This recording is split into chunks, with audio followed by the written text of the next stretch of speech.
Well, good morning, everyone. My name is Carolyn Kupek. I'm from One Spatial. Um, you're here today for the LA County CAMS user group training. This is for one of our products, One Data Gateway. On the line with me today, we also have Rachel Marquez from LA County. Rachel, if you would like to say good morning. Hi there. I really appreciate everybody taking the time and participating in this training so that you could get a little bit more familiar with the interface that we're going to be having as the submittal process for CAMS. So I really appreciate it. Feel free to ask any questions that you guys have.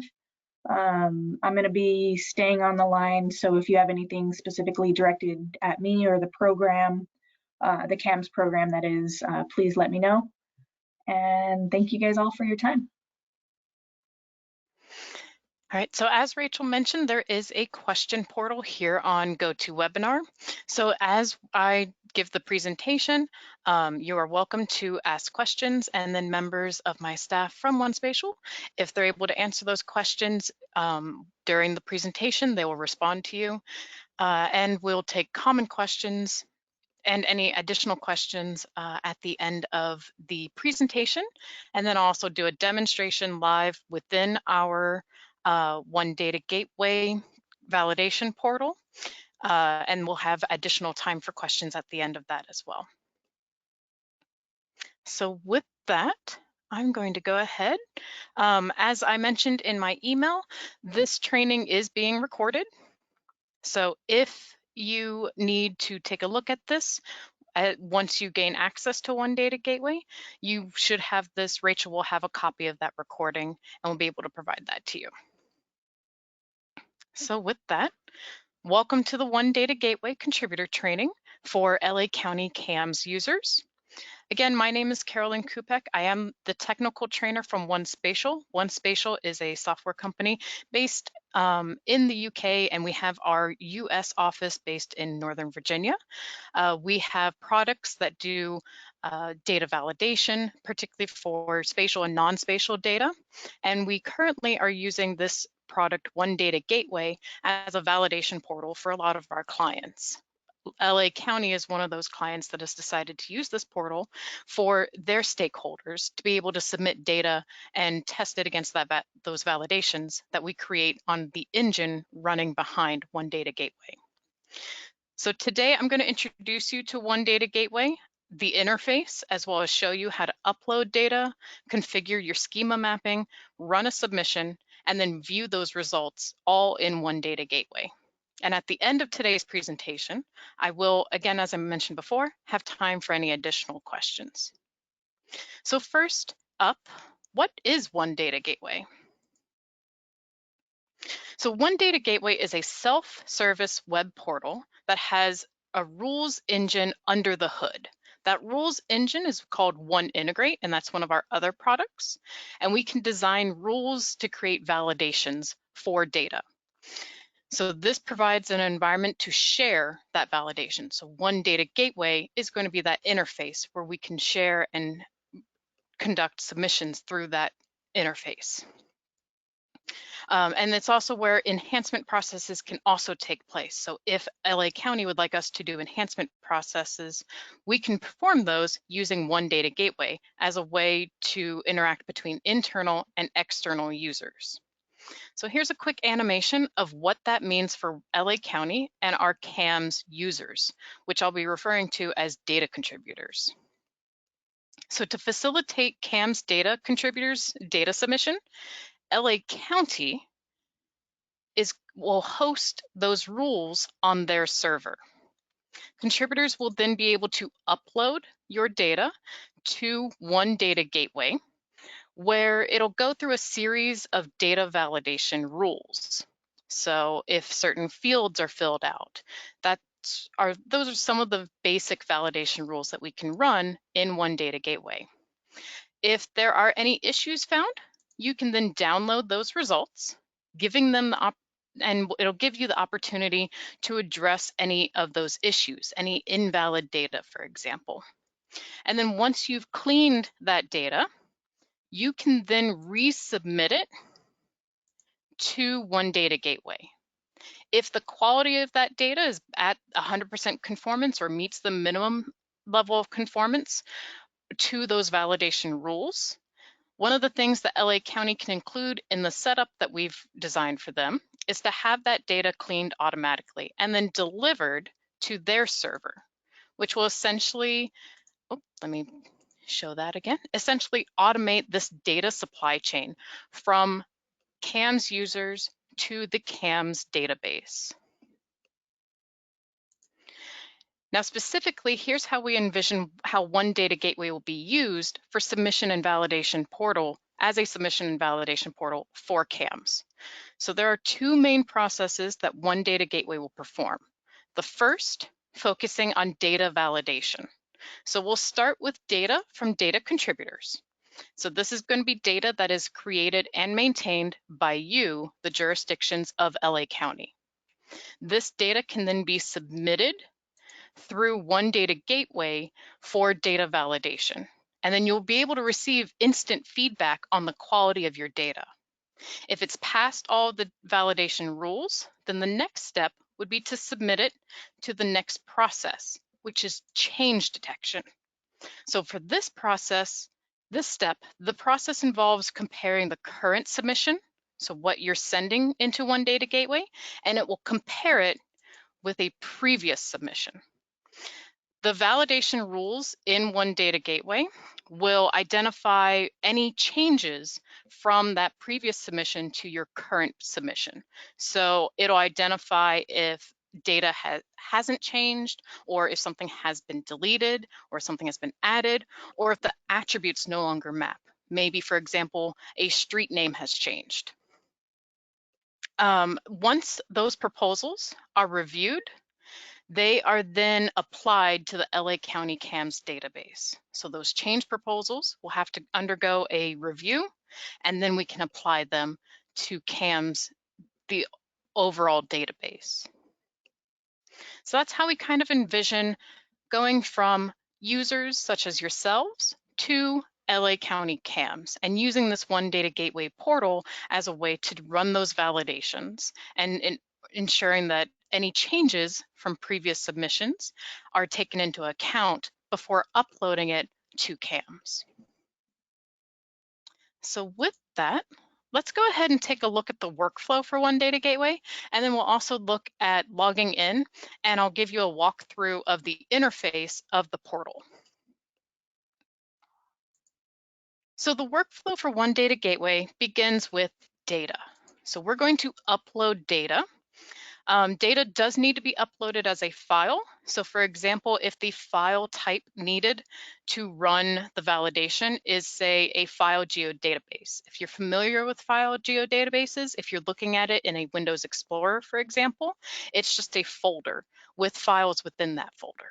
So we would need to be able to compress that and then zip it, compress it into a zip file in order to upload that single file to One Data Gateway. I will show you that when we get to the demonstration later on today. Once we have our data inputs uploaded, we then need to configure the mapping schema. So we need to take our features and attributes that are in our data and match it to features and attributes already laid out in One Data Gateway. So once we've completed that configure mapping, we'll then start the submission process. So as that process runs, you are able to monitor the number of features being validated during that submission process. And then once it's finished, we'll then be able to view and download our submission results. So we'll be able to see if we need to go back and make any changes to our data before resubmitting, or does our data meet that conformance level that LA County is looking for. So when the site administrator for One Data Gateway adds you as a user, you will receive a welcome email, and it'll have a link to the CAMS One Data Gateway. That link will take you to the sign-in page, and here you can sign in. There's also a very small bottom at the bottom of that sign-in block where you can reset your password if you need to reset it. And if you are requesting emails from One Data Gateway, if you're trying to reset your password or you're expecting that welcome email, please be sure to check your spam or quarantine folder to see if maybe it's put it into there. That way, if you are looking and expecting those emails, take a look in those folders and see if they're not accidentally put into them, so that you can access One Data Gateway. Let's go ahead and take a look at the interface. So let's go ahead and sign in.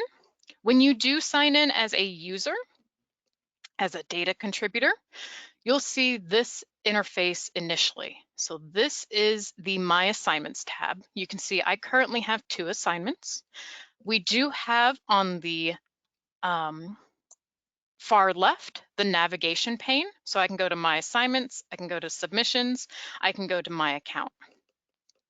So this is how you're going to be able to access the different workspaces of One Data Gateway. In order to quickly see any current submissions that might be running, we do have a little bar graph icon up at the top right corner. So if you click on that, it's just a very quick link to any submissions that you are currently running or that you're currently setting up. So before we get into assignments and submissions, let's go ahead and take a look at the My Account tab, and then we'll go ahead and back to My Assignments. So the My Account tab gives you the opportunity to customize and manage your account. So if you are using just the general username and email addresses through One Data Gateway, you are able to update those. However, if they are being managed centrally by LA County, you might not be able to change those details within One Data Gateway, but you can contact the site administrator in order to update usernames, email addresses, or if you need to notify them that the account needs to be suspended for one reason or another. However, you are able to upload an avatar image. So if you would like to change your avatar color, or if you would like to change it to a your seal, so if your city has a seal that you would like to change your avatar image to, you are welcome to do that. And you're able to do that within the My Account section of One Data Gateway. So let's go back to My Assignments. This is the interface that you see when you first log into One Data Gateway. So assignments are packages of work that a user has been assigned to. Any work that is uploaded for an assignment is going to be considered a submission. So within the My Assignments window, you can see that I have a card for each assignment. So here, the user, Carolyn Kupek, has 2 assignments. I have an Address NINA validations assignment and a PSAP NINA validation assignment. Those are the examples that we'll be using today. In the future, it might be more than just the NINA validations.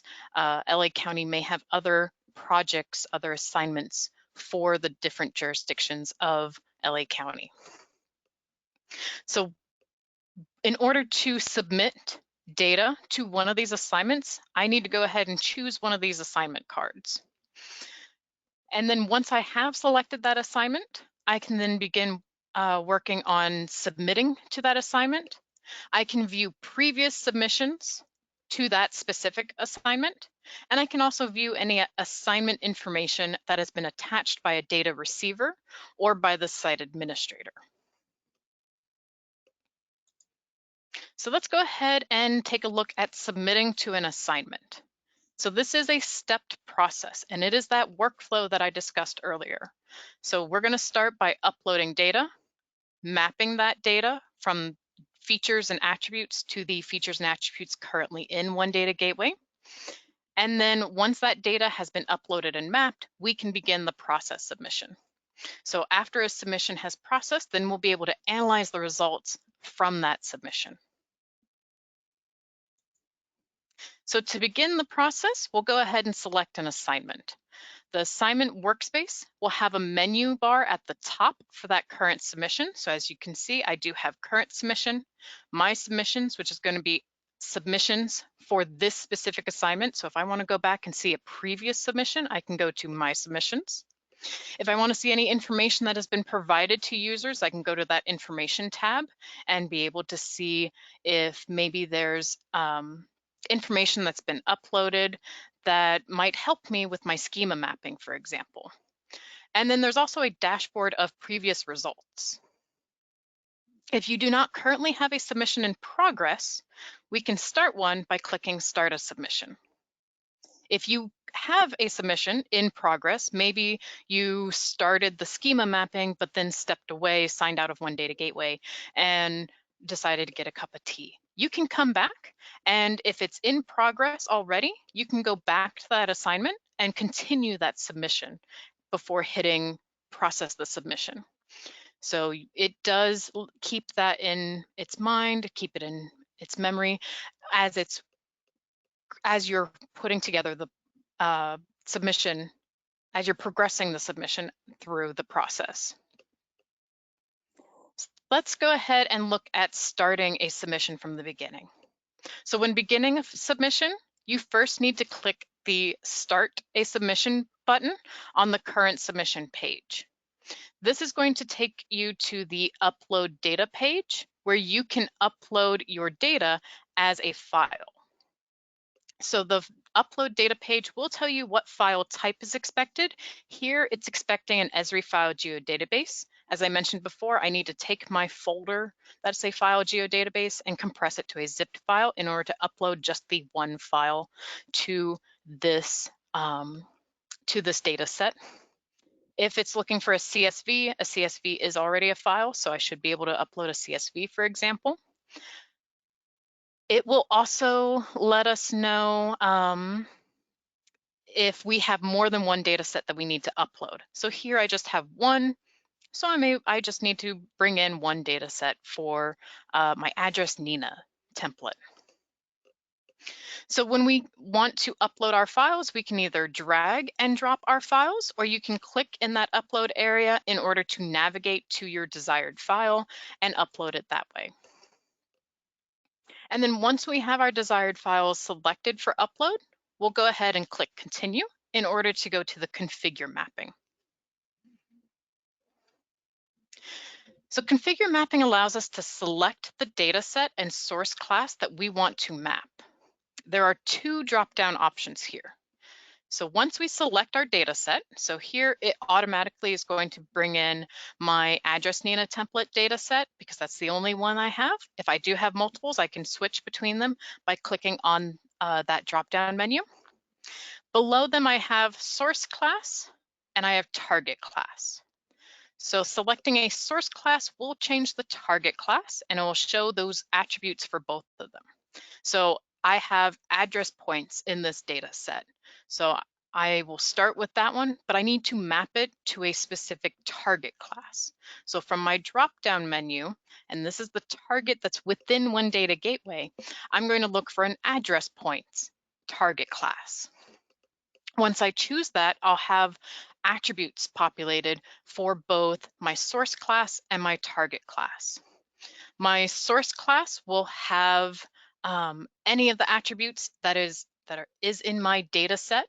If I am the contributor, if I'm the city that is uploading data to LA County CAMS, that's going to be my source. So it'll have all of my attributes. The target class and target attributes will have the attributes and classes that are already in One Data Gateway. So I need to map my source class and attributes to the target class and attributes. One Data Gateway will try to do this in a one-to-one. If there's a perfect match from one to the next, it will make those, it'll automatically populate those. So once I choose that target class to map, my attributes will appear. If it sees a one-to-one, so for example here, object ID is a perfect match for object ID within site structure address points, my target class that I'm going to be mapping to. If there's not a perfect one-to-one, say for example, my target class attribute was object underscore ID, but my source class attribute is object ID without an underscore, that's not a perfect one-to-one, so it's not going to automatically map that for us. You can see that I do have some other attributes here that are not populated under target attribute. So each of those is a drop-down menu, and it'll give me all of my options for my target attributes. And I'll be able to go in and say, well, city should actually be incorporated municipality in my target attribute class. Now, how do I know what sort of target attributes I have? That information tab that I mentioned earlier, hopefully the data receiver, the site administrator, will be providing information through that tab to help explain what these attributes are. For the example that I'll be giving today during my demonstration, these are going to be the NENA guidelines. So for the Next Gen 911 NENA guidelines, there are specific attributes that are required for the address points. So I'll be using those in this example for today. So I know incorporated municipality is going to equal to city from the data that I'm submitting. As we select those target attributes to map to, you'll notice in these drop-down menus for the target attributes that there'll be a green check mark next to attributes that have been mapped and a gray question mark next to those that target attributes that have not been mapped. Now, only one source class can go to one, or one source attribute can go to one target attribute. So if you change, say, object ID under target attribute, I'm going to say, oh, that's not going to be object ID, that's going to be OID.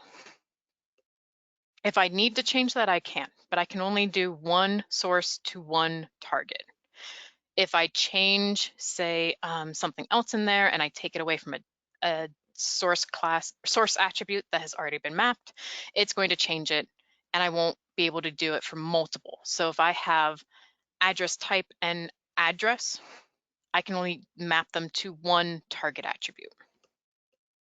If I need to blank out a target attribute, there are little trash cans at the end of each of my drop-down menus, so I can click that trash can in order to blank out that attribute. So if it accidentally, when it automatically does that perfect matching of names, if it identifies one that, that's not how I use APN, maybe APN refers to something else for me, I can blank that out if I need to.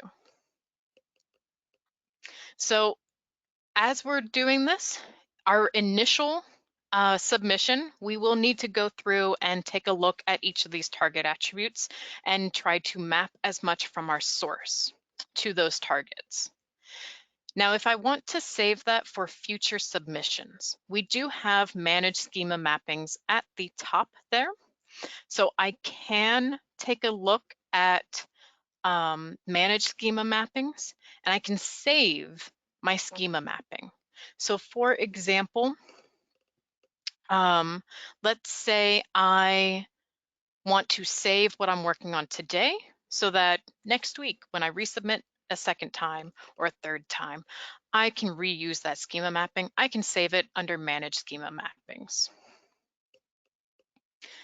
So looking at that, there are already some predefined mappings. We have predefined mapping, which has already been defined by a site administrator.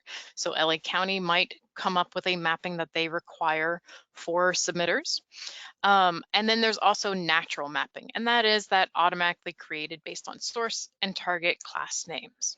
You can see here in my example that on my screenshot here that neither of those will map anything within my attributes. So I wouldn't want to use natural mapping or predefined mapping for what I'm working on today. However, in the future, it might have a higher percentage mapped. You can see under my saved mappings, I have one that's one spatial test. It's mapping about a quarter of my data. So I could apply that one that was from a previous submission, and it'll map about a quarter of my attributes from source to target. Now, in the future, if I want to save a newer version of my mapping schema, I can save it, and I can save up to 5 configurations to use with later submissions. So I can manage that here in the manage schema mapping, and I can also use those for later submissions. Now, all of that being said, for some of the data that we're bringing in, you might not necessarily need to map all of your attributes. So the NINA guidelines, they can be run without mapping every single attribute to the target attributes. You might not have, for example, country as an attribute in your source class. That is a target class though, a target attribute, sorry. So country might not be filled out. However, it is a mandatory validation for the NINA validations. And so it will be flagged as invalid if I don't map to that target attribute. So that could be something that you can bring back. You can take a look at your data and say, okay, this is something I need to add to my data in order to pass that validation. If you don't map everything in your target attributes, you will receive a little warning. It'll pop up and say, just a heads up, you might not have perfect validations if you don't have all of the target attributes mapped. It does warn you just in case that you do have everything and you know everything needs to be mapped. It does give you a little bit of a warning, a heads up that not everything has been mapped. So I will show you that when we get to schema mapping in our demonstration later on today. So once I have my mapping done, I'm able to go down to the bottom of that mapping configuration page and click continue, and that will go ahead and automatically start the process submission. So as each task is completed, you can select the task that's running and be able to see more detailed summary of those actions that are being carried out. So it will summarize it. So this is saying that my current submission has 6 tasks in it. The status of this submission is that it is running. And then it will let me know how many of the tasks have been processed. So this is a fairly short task list. If these were expanded out, or if they were, if each of the mandatory validations and conditional validations and optional validations were a single task, we would have a lot more tasks that we could take a look at individually. But here, it's just been compiled into the 6. You can see we are starting with the open data. So we have 2 data sets that we are opening. One was already inside one data gateway. The other is the address points that we brought in, that input data that we initially started out with.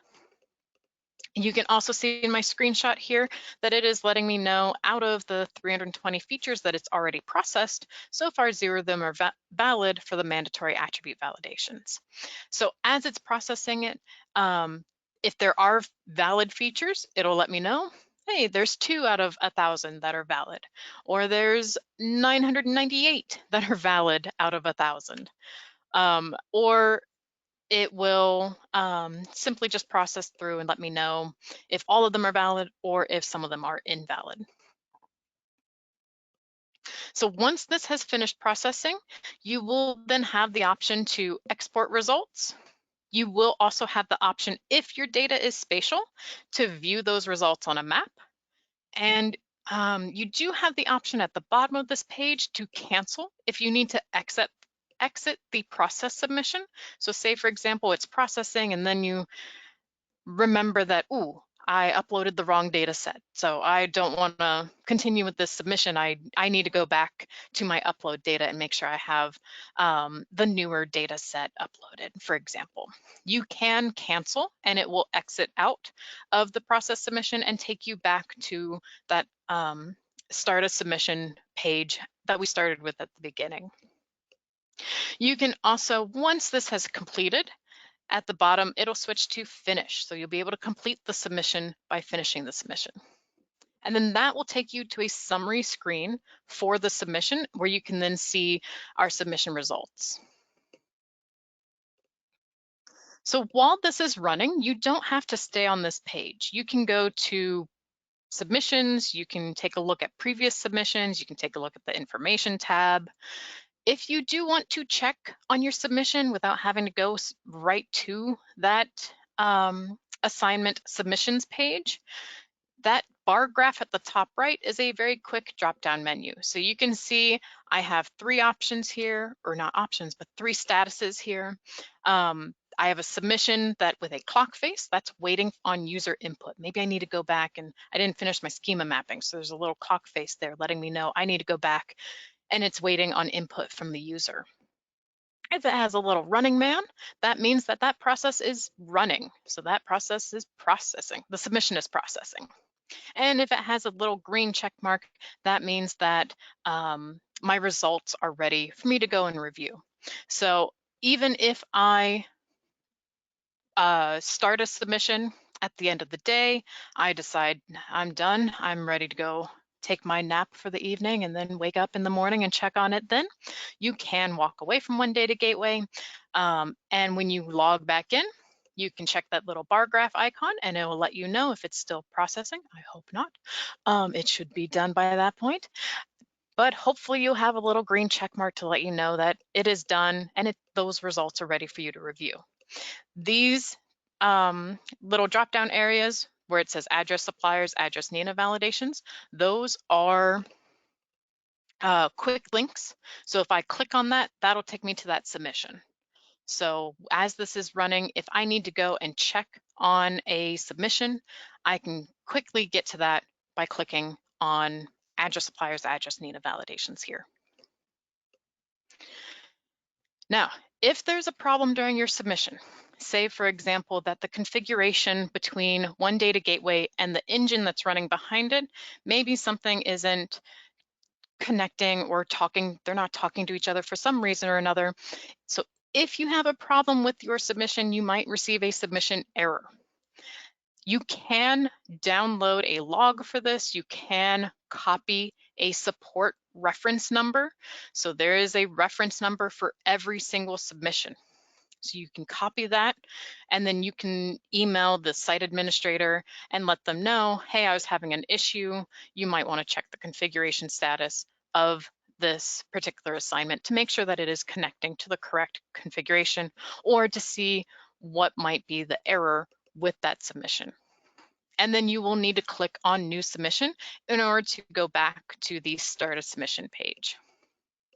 And you'll need to click that new submission prior to attempting to submit the data again. Now, fingers crossed, all things work out beautifully, and we get to this submission finishes successfully. So if it does finish successfully, you will need to click continue at the bottom of the process submission in order to get the submission results. So here you can see details for our submission, including which supplier we submitted the data through. So I, as a user, am part of the address suppliers group. You as a user might be a member of a group for your city. So Whittier will have Whittier as their supplier. Santa Fe Springs will have Santa Fe Springs as the supplier, etc. And then you can also see the date and time that the submission was run, as well as that reference number. As I mentioned before, all submissions have a reference number. So if you need to reference a specific submission, if you're discussing things with the site administrator or the data receiver, you can copy that to a clipboard. You can highlight it and copy it, right-click and copy. And use that reference number to reference this specific submission. You can also download the input and output data for that submission as in order to view that data that you brought in or that was created from the process when it was running. Now, again, if you have multiple data sets, you might not be able to download both the input and output. You might be able to download input for a data set that you brought in and output for a results data set, for example, but all of that will be there in that download data location. You can also see at the bottom of my screen, it does have a processing time. So this submission, for example, took 3 minutes and 42 seconds. So if you want to see how fast these processes take, that processing time is there for you to take a look at. And then it will let you know how many tasks it processed through. So again, this submission or this assignment only has six tasks. And It does cut it off here because I can only see just so many on my screen. But if you scroll down, you will be able to see each of those tasks, and you'll be able to expand them out in order to look at the individual results for each of those tasks. So with that, we're still under this the assignments tab, but I want to take a look at those other tabs within assignments. So we just spent a lot of time in current submission. Let's move over to my submissions now. So my submissions is going to show you all the submissions just for this assignment. So you can use a date range filter in order to find a specific submission. So maybe I just want to look at submissions I did in December. Maybe I want to look at submissions I did in November. I can narrow it down using a date range. We also have very quick outcome icons in order to display whether a submission finished with errors, which is a little blue X. If it was canceled by the user, actually, sorry, errors is the red exclamation mark. If it was canceled by the user, which is that blue X, or if it finished successfully. And then if we want to take a look at the details for a specific submission, I can click the gray action icon in order to go view those details for that submission. Moving on to the next tab on the assignments is information. So again, if an administrator, a site administrator, or a data receiver has any additional information or documents for you to review, you can view those here under the information tab. So here we have a link to the NINA standard for NG 911 GIS data. So that is actually where we have that NINA template and where we received all that information on what sort of attributes NINA is looking for this NG 911 data.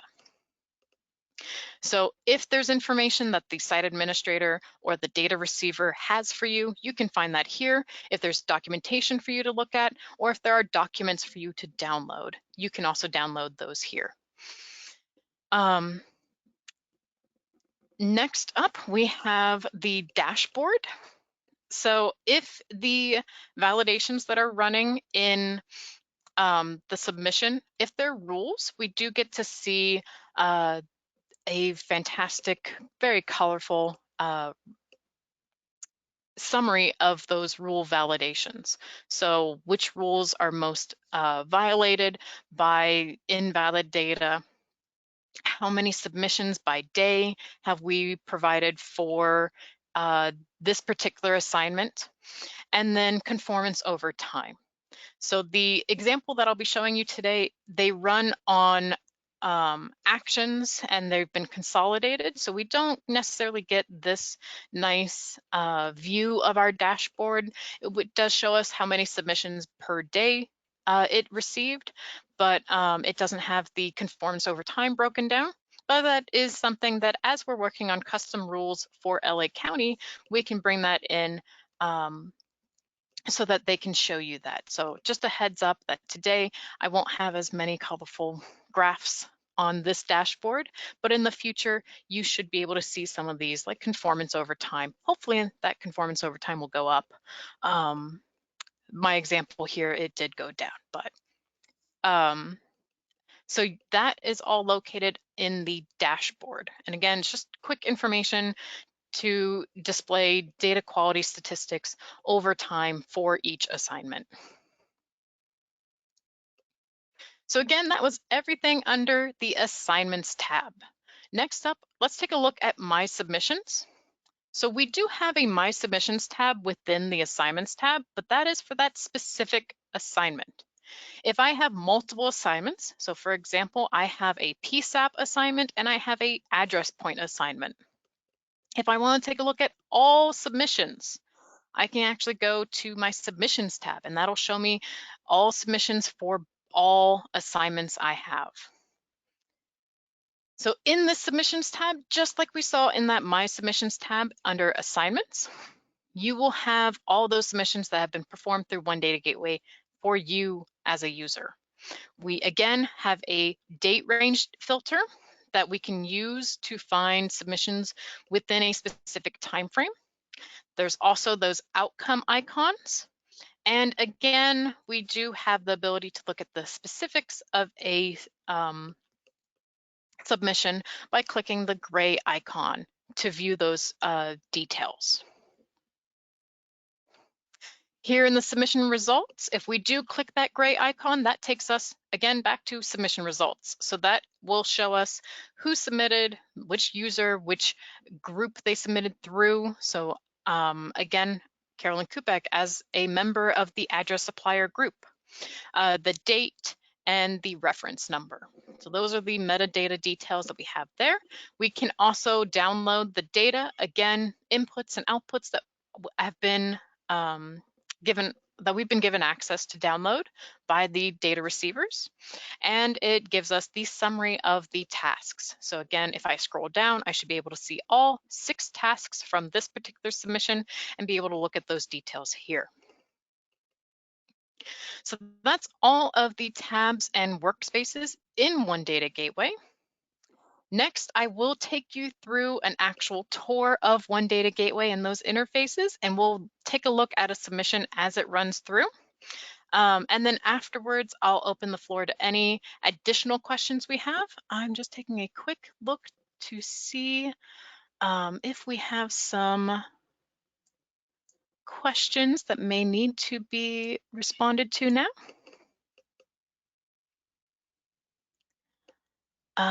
Let's see. I can even ask my coworker, Ian, my colleague, Ian. Do we have any questions that you would like me to answer before we move on to the demonstration?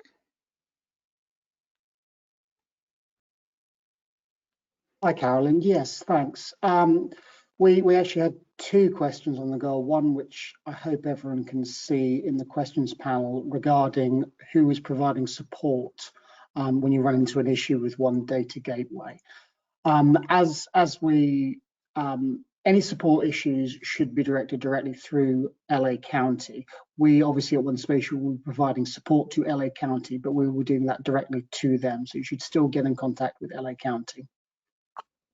There was also another question about the use of an API to access One Data Gateway. As it currently stands, One Data Gateway does not have this ability. However, on our roadmap is the support for a REST API, and that should be coming out in our next release later on this year. And so far, that's all the questions we have. Okay. Well, I'm going to go ahead and take us to the One Data Gateway instance for LA County. So here we have our sign-in page. I'm going to go ahead and sign in. Oops.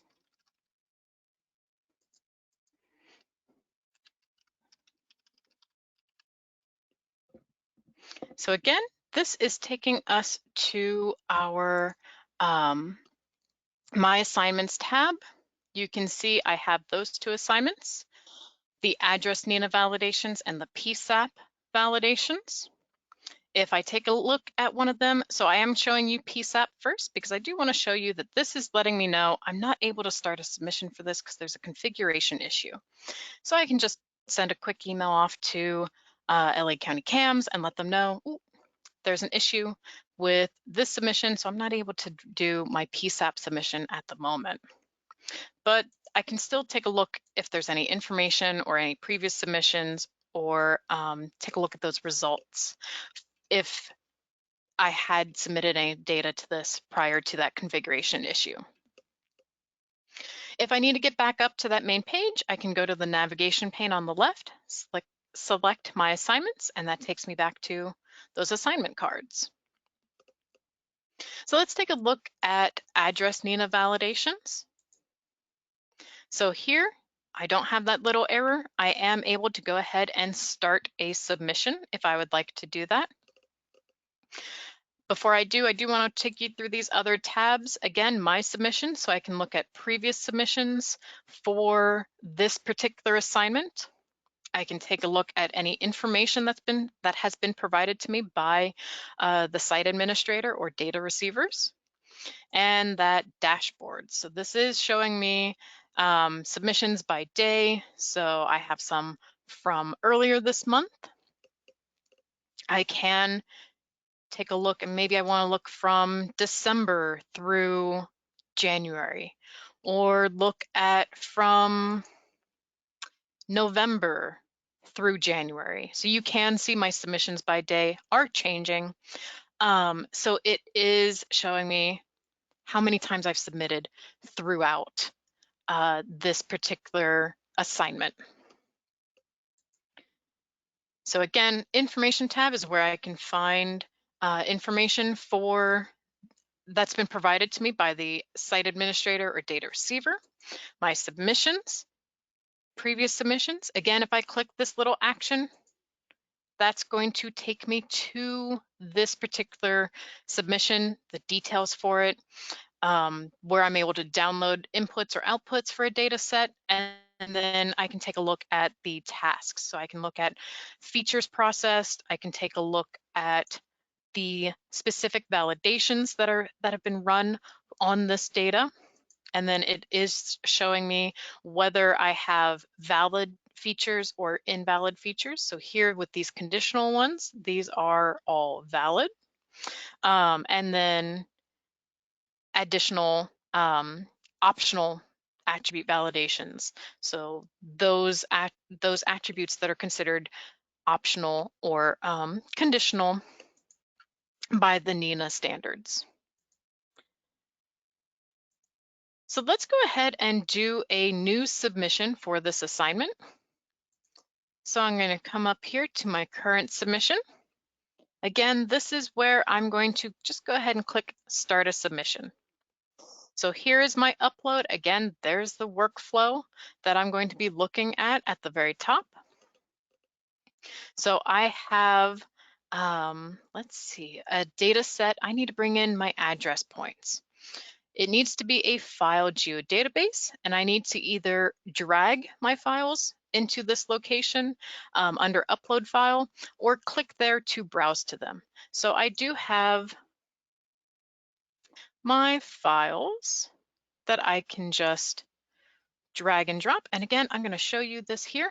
So you can see here, this is a file geodatabase from some sample data that we received. And I just need to zip it into a compressed file in order to drag and drop to One Data Gateway. Once it's uploaded and it's ready to go, you can see it says submission is ready to run, and I just had a little pop-up notification at the bottom left letting me know that my data uploaded successfully. If I accidentally need to take this out, I do have this little trash can that I can remove that file that I just uploaded. Or again, if I need to browse to a different file, I can also click here and browse to that file location. Once I have my file uploaded, I'm going to click Continue in order to get to the schema mapping. Now, I have already done submissions on this particular assignment, so you can see that it has used that schema mapping that I've previously saved.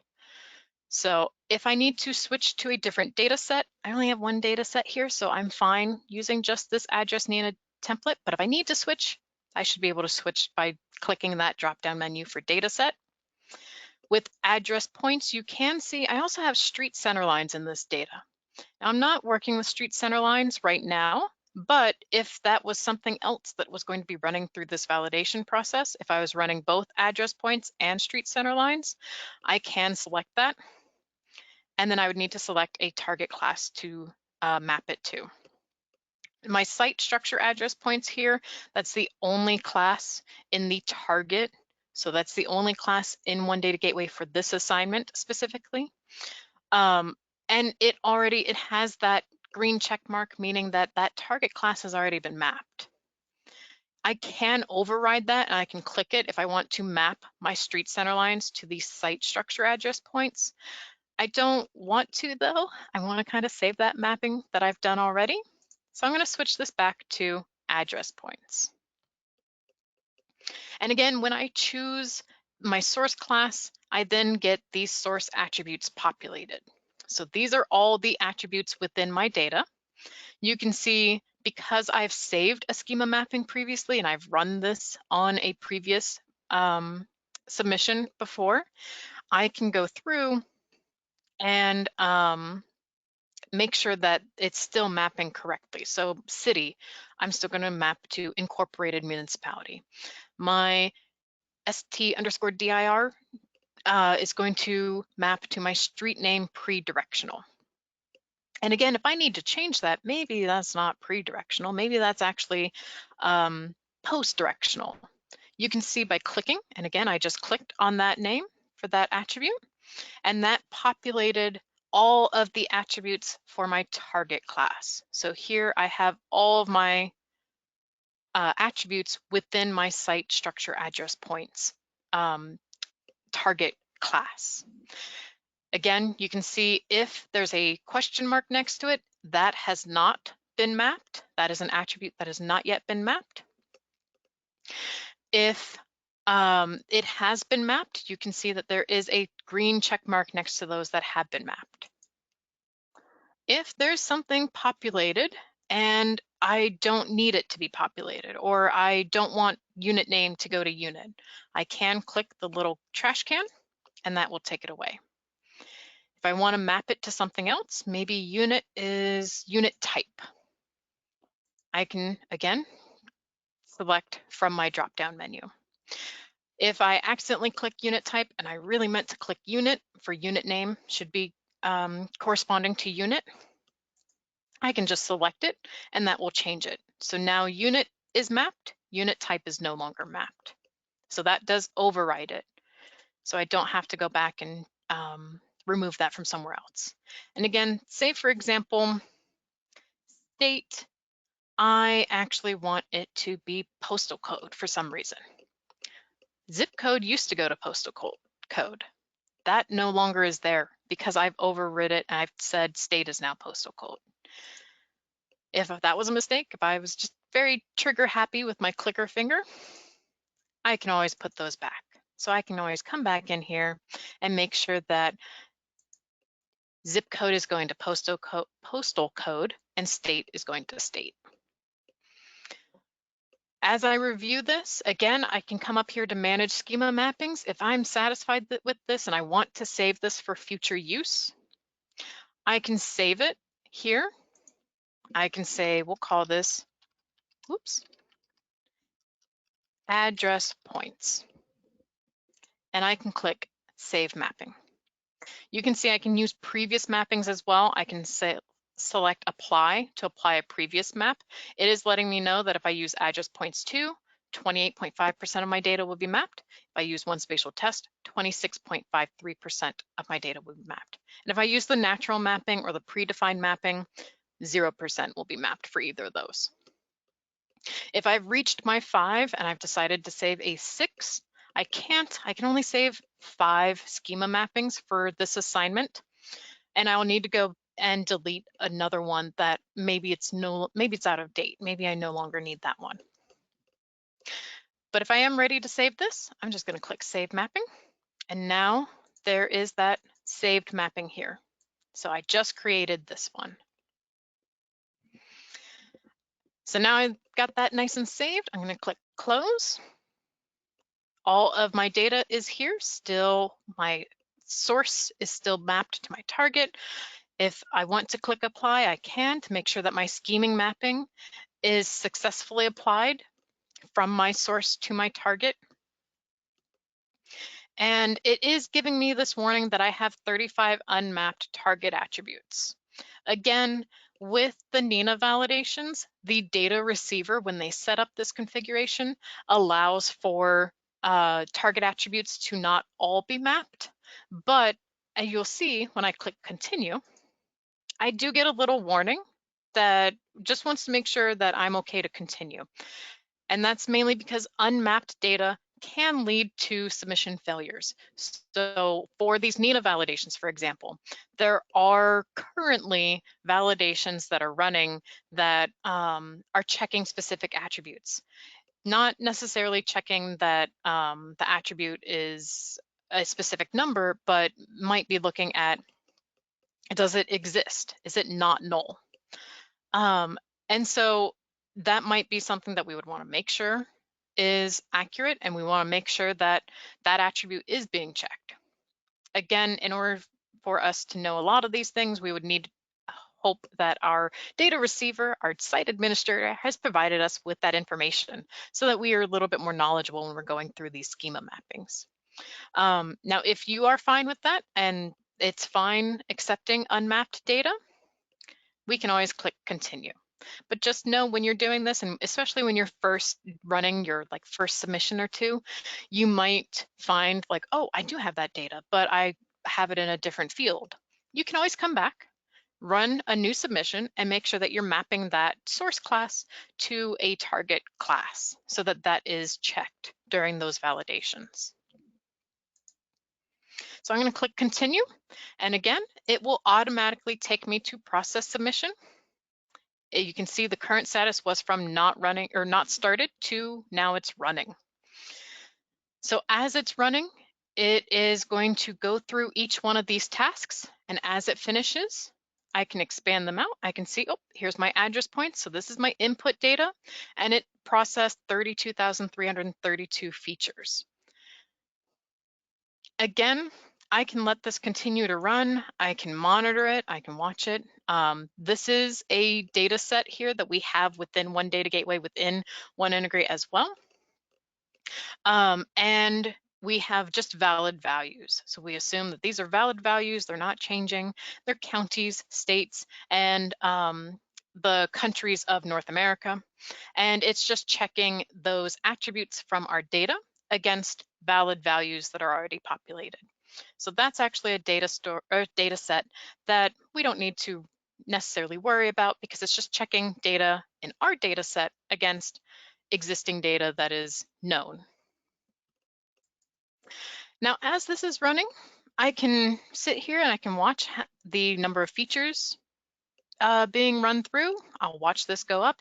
It is running on the 32,000 feature address points here, but I don't have to stay here. This can run in the background. Again, I mentioned that bar graph icon up at the top. You can see I've got a little running man here letting me know that this address supplier assignment is running. This submission is running. So I can navigate away. I can take a look at a different tab here. I can look at the other submissions I've conducted for this assignment. I can take a look at that information and be like, what were these NINA guidelines? That was a nice a link provided to us. And let's see, we also have the dashboard that we can take a look at. We can also just take a quick look and see that running man is still there. My submission that I'm running for this is still running. So let's go ahead and take a look at submissions. And again, this was just all of the submissions that I've conducted for all assignments. This is from that navigation pane on the far left, and I just clicked submissions, and that took me to this workspace. Here I can take a look. I can see, oh, here, let's see the last time I ran this. Take a look at the tasks that were run, the validations that were conducted on the data. Maybe I want to download that data, so I can click output, and it will download as a compressed file. So I can do all of that. Again, just keeping an eye on that submission that's running. If I do want to get to that submission, again, from this bar graph icon at the top right, that is a hot link, so I can quickly choose that to take me to the submission that is currently running. And as I mentioned before, when it finishes a task, you can use the drop-down menu to take a look at the subtasks within that task. So here, this task is running mandatory attribute validations based on the NINA guidelines. And this is just an example that we've been using for our demonstrations. This might change depending on the assignments that LA County CAMS puts out. But for today's demonstration, I just want to show you these. And these are based on the NINA guidelines. These are mandatory attribute validations. So it's checking If country is there, it's checking county, date update, the discrepancy agency ID, the incorporated municipality is populated, the site NINA unique ID, and if state is there. So some of these are from that schema mapping from earlier. I don't believe I had a site NINA unique ID identified. So because that attribute wasn't mapped, my features aren't valid. Because when it's running these validations, it's looking, well, from our site address points, let's take a look at the attribute site NINA unique ID. Is it not null? Is it populated? If it's not there at all to be checked, it's going to say none of the features have this, so it's invalid. It doesn't pass that validation. So because I didn't map that attribute, my features are not valid. It doesn't have an attribute to check. So that could be something that I need to go back to the data. I need to make sure that that's there. Again, this is our example. So we might continue to work with LA County to see if there are specific things. We understand that you're coming from cities, so you might not necessarily have country as a field. So this country field might be something that as we're creating custom rules for LA County, we can say it's fine that that is not populated. That's something that LA County CAMS can deal with on their end, and might not necessarily be something that the cities need to make sure that is in their data. Now this has run, so my current status is paused, meaning I haven't finished my submission yet. If I take a look at the bar graph icon at the top right, there's a little clock face, meaning it is waiting on user input, so it's waiting on me to come back and do something.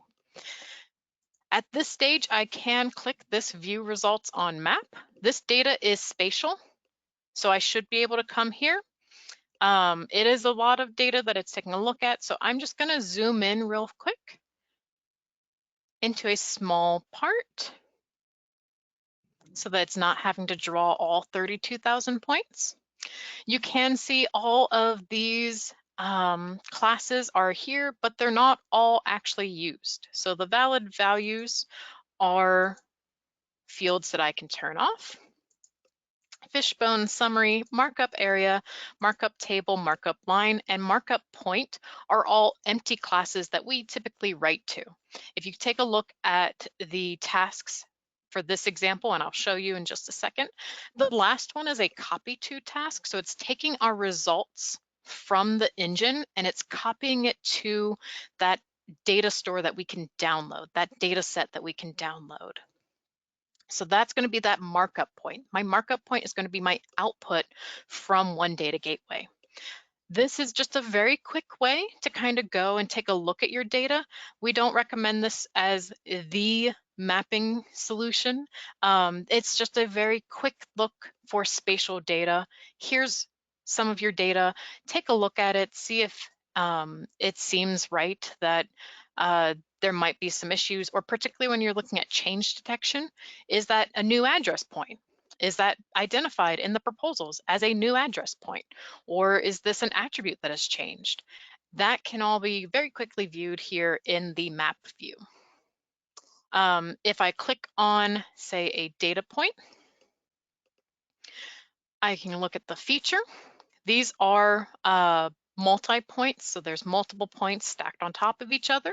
And I can see that the site structure address point, that's my input, because that's what I mapped it to from my source to the target. So the site structure address point is that target class, that target feature. And markup point are the different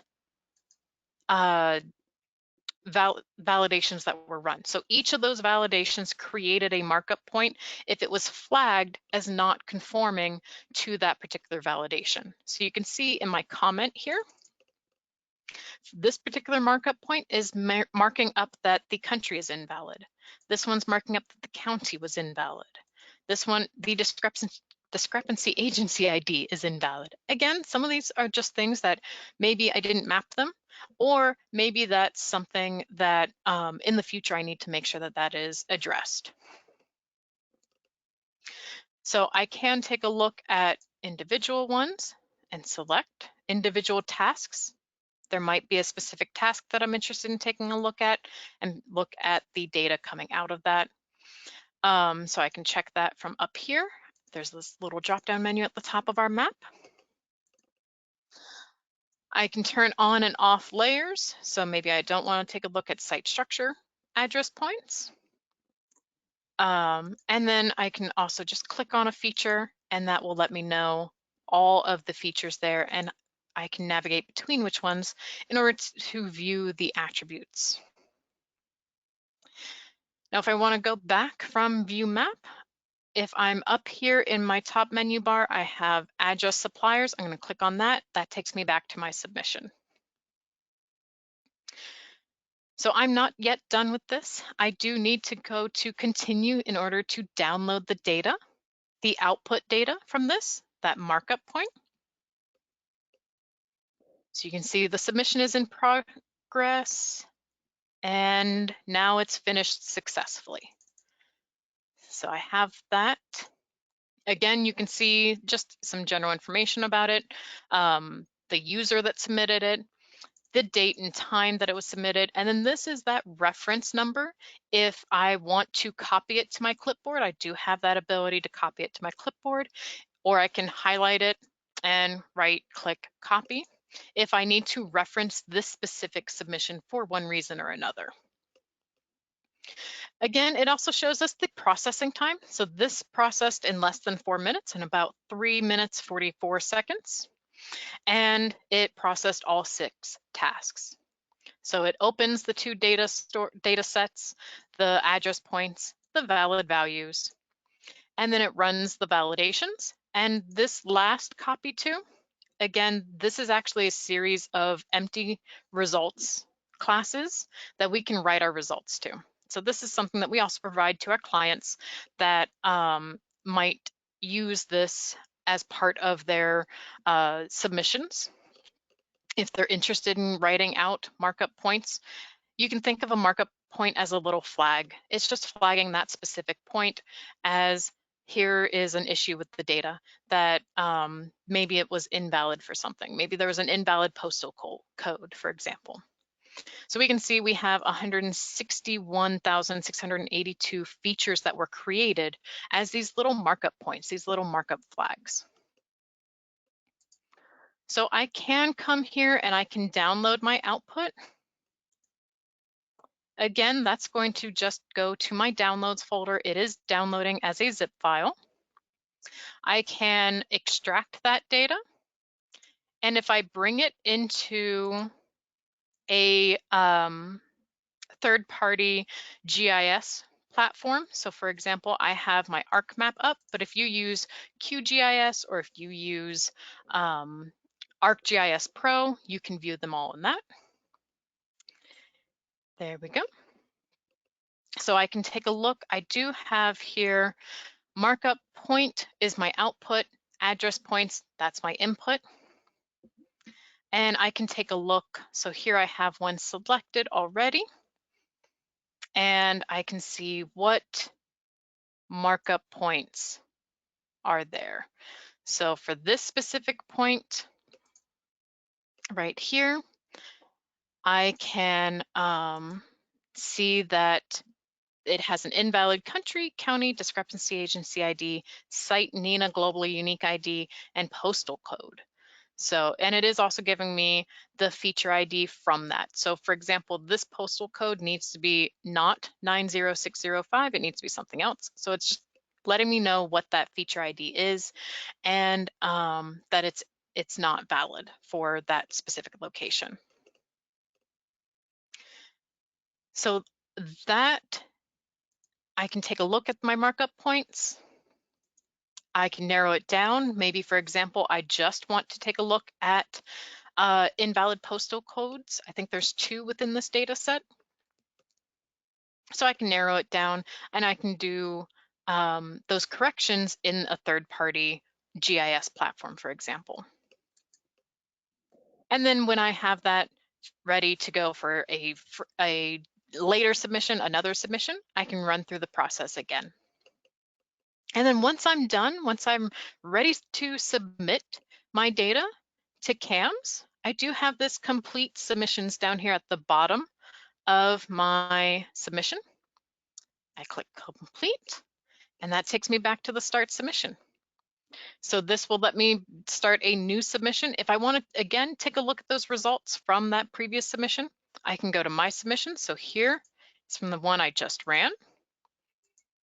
And again, I can get back to those results. I can download the output, download the input if I need to find out which version of my data I brought in.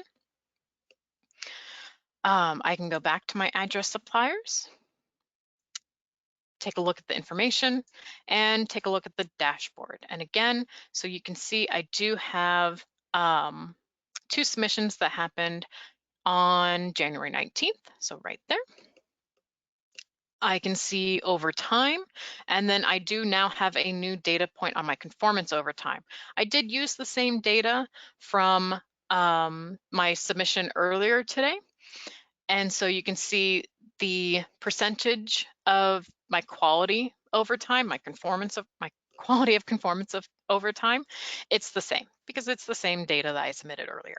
But if I had fixed my data, if I had corrected some of those things, my conformance should increase over time. So with that, are there any additional questions? I do see some have come in. Let's see.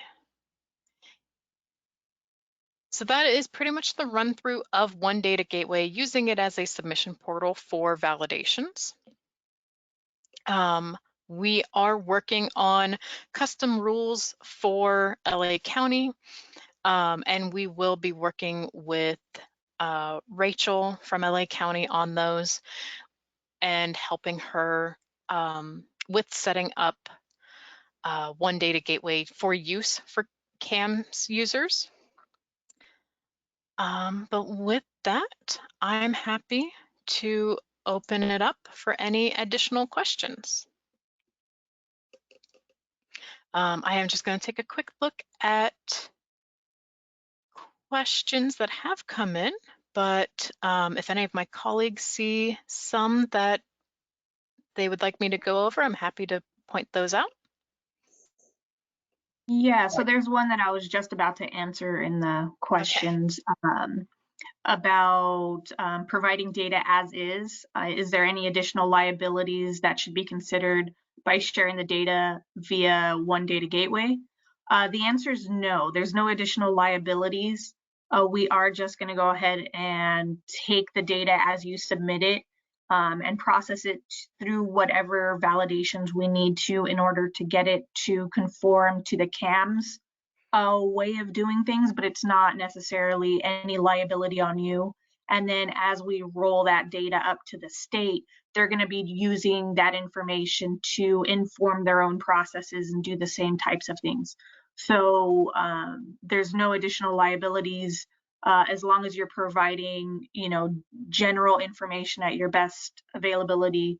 That's wonderful for us. So thank you.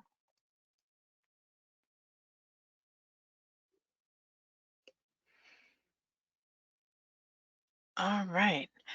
Let's see. Just another quick question that popped in, Carolyn, was how long is inputted data retained for download? So I don't know if we can jump back and have a look at the various iterations when you submit something, or how you can go back and look at data. So that is sort of dependent on, let me get it, because I do know we have data from, I think, as far back as November. Oh, I just remembered. I only created my account in January. We've been running some additional submissions for this particular assignment since November, but I've only been sending them in since January. But when you are going through, it does depend on when the data or what the data receiver has set up. Currently for this submission, for this assignment rather, I believe the results are maintained for indefinitely, but the data receiver, the site administrator, they can change it so that if, say, for example, they would only want media, your input and output data, to be available for, I think, a month or a week, they can set it up that way. So that is up to the site administrator, up to the data receiver as to whether they would like to have the media retained for longer than a month or so. I think by default it is retained indefinitely, or like within, I think you can set it to 3 months as well. But that is up to CAMS, up to LA County.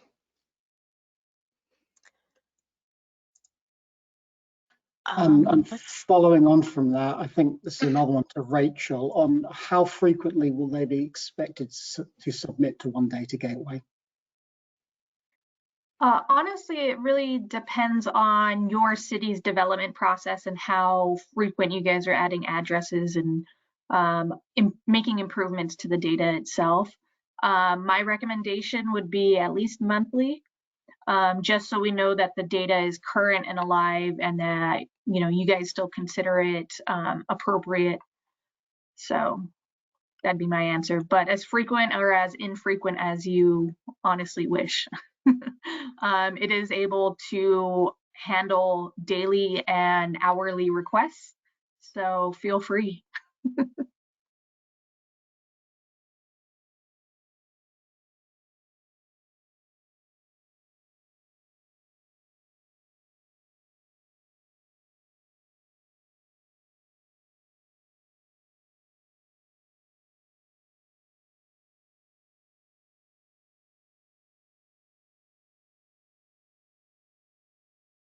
Let's see. I do see that there's a question regarding submitting data, and that they are working on an answer for that one. But I will say that now you're just seeing one user submitting data for one assignment. In the future, I believe we will have two engines running in the background. We do have a queuing system.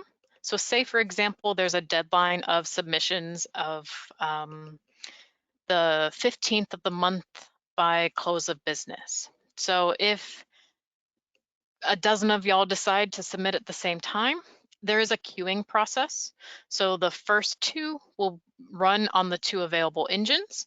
And then as soon as they're done, the next submission that is in that queue will run and process through, and it will automatically process it through. So you don't have to wait your turn in line. You can let it sit, and it'll just switch that current status to, I believe, in the queue, so that you know, like, okay, it will be processed. There's just additional submissions from other folks running at the same time. Now, we've not had an issue with some of our other clients with having only a couple engines running. I believe some of our national clients might only have 3 or 4 engines, and they've not had an issue with multiple submissions happening at the same time. So we do feel like having just the 2 engines running should be perfectly fine for submissions to CAMS. But that is something that if you do see a lot of my submission is queuing up and it's not running, then you can certainly just wait, or you can notify the site administrator that you're noticing a lot of lag time, but there shouldn't be that issue. But we do like to be able to address that if that is something that comes up. Let's see.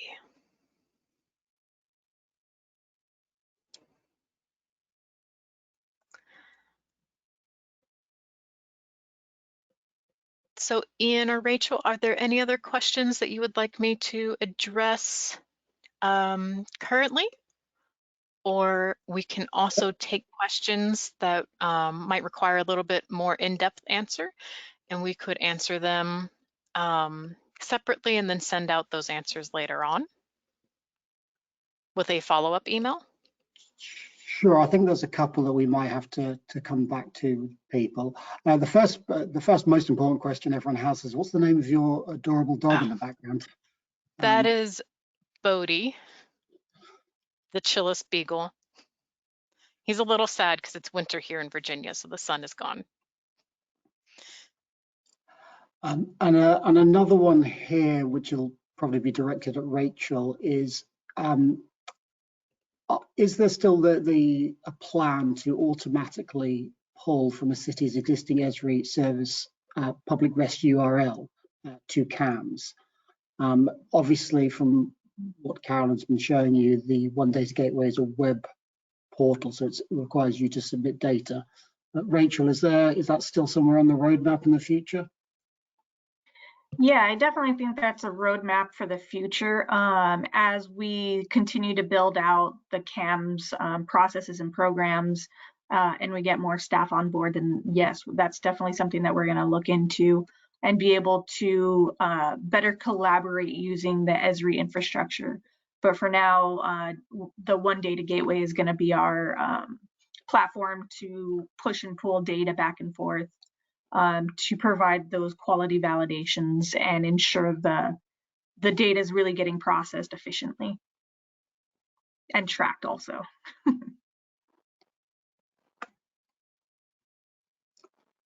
And Steve asks, can you submit only changes, or should the cities be submitting their entire data set for each time? Personally, I would like the entire data set each and every time, just so we could ensure that those existing addresses that you had are still in fact valid, so that we could have a refresh date on them. But if you do, I don't know if anybody would just have changes as a separate data set. But I mean, yeah, no, I would just do the whole data set. That's probably the easiest answer.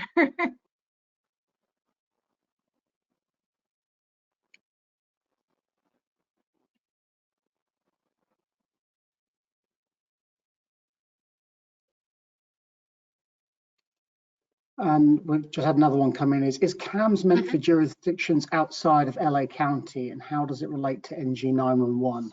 I'm sorry to keep passing ones off to you, Rachel, but I think that's another one for you. Yeah. Yes. Or no, I guess, to answer your first question. Is CAMS meant for jurisdictions outside LA County? My answer is going to be not necessarily. And that's a caveat because certain LA County departments require certain cities outside the LA County jurisdictional boundaries, which is why that's a little convoluted. So there's that. The rules that are implemented, at least currently in the One Data Gateway, they are specific to next generation 911 and the NINA validation. So yes, that not only is important to LA County, but is important to basically everybody in the country. And then also, how does it, fully relate to next generation 911? Well, the implementation for California is going to use the CAMS address points and road segments as an information mechanism for the state rollout of the NG911 GIS data sets. So they're going to be taking in the data that you guys all submit to CAMS and use it to inform their entire process of how a 911 call gets answered within the state platform. That's just for redundancy, for validations, to ensure that everybody gets their input, that you as the authoritative source will have the ability to submit and contribute data and information as timely as possible. So that's my that's my spiel. Hopefully that answers the question. Thank you, Rachel. Currently, there aren't any other questions, but if you do have a question burning, feel free to type it into the chat right now. We've got a couple more minutes.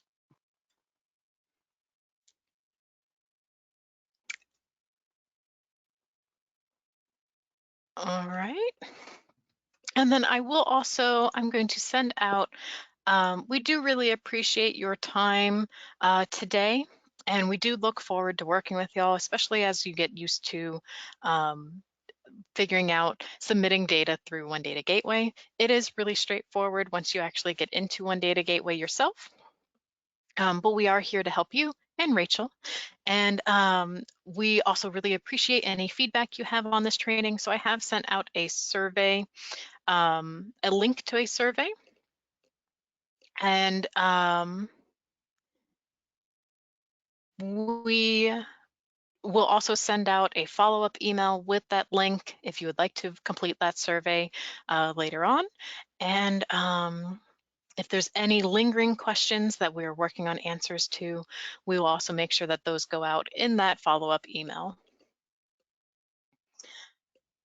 And actually, Rachel, I do think we have one last question that you might be able to answer. What is the estimated time that they can begin to expect to receive their logins from LA County? So for One Data Gateway. That is a very interesting question. I don't know. I'm hoping within the next month. I know that's just a general guideline, but hopefully by the end of February. Let's just put that out there on the recording. Okay. I think that's a good timeline. And I'm sure you have a way to notify folks when those emails go out. So stay tuned for that from Rachel. And with that, thank you again for attending. Again, this presentation and demonstration are recorded, and I will be sending that recording to Rachel so that she has that in case you do need to review it in the future. And with that, if any of my colleagues have, or Rachel, if you have anything else to say. Yeah, I really appreciate everybody's time. Thank you so much for being here and wanting to submit data as rapidly as possible. So thank you. All right, well, thank you for your time. I hope everyone has a good day and a good rest of your week.